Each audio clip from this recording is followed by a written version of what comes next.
A hore musíte. Kýmela rukami. Hore.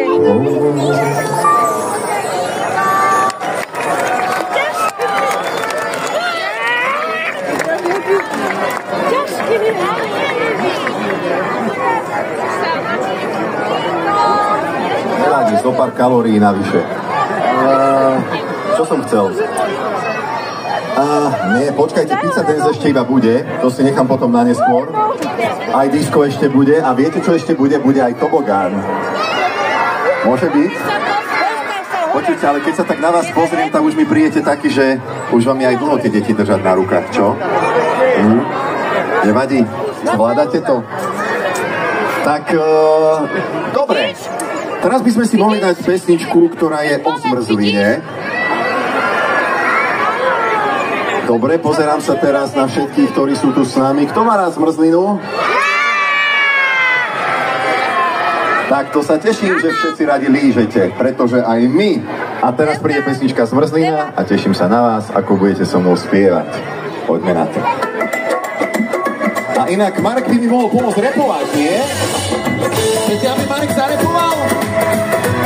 Naozaj? Už sa z toho nevyvlečíme. Keď okolo nekráčam, dostanem na ňu chuť. Vždy, keď na ňu pozerám sa, neviem sa rozhodnúť. A v tom zmrzlinám sa pýtam, akú smiem ponúknuť. A viete, ktorá mi chutí najviac? Punčová. Líže tatka, líže mamka, líže celá rodina. Líže brat, líže sestra, všetkým chutí zmrzlina.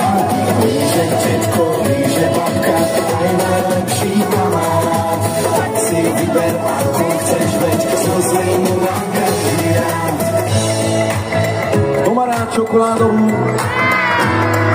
citrónovú, šolkovú, jahodovú, vanilkovú, vymyslenú.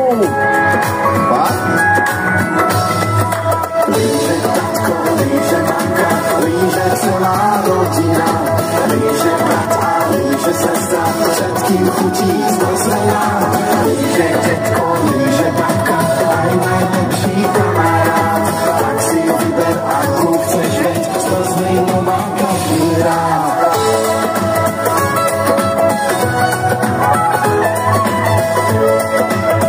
Marek, je to tvoje. Pozrite sa, deti, čo sa chlapčekovi stalo. Trošku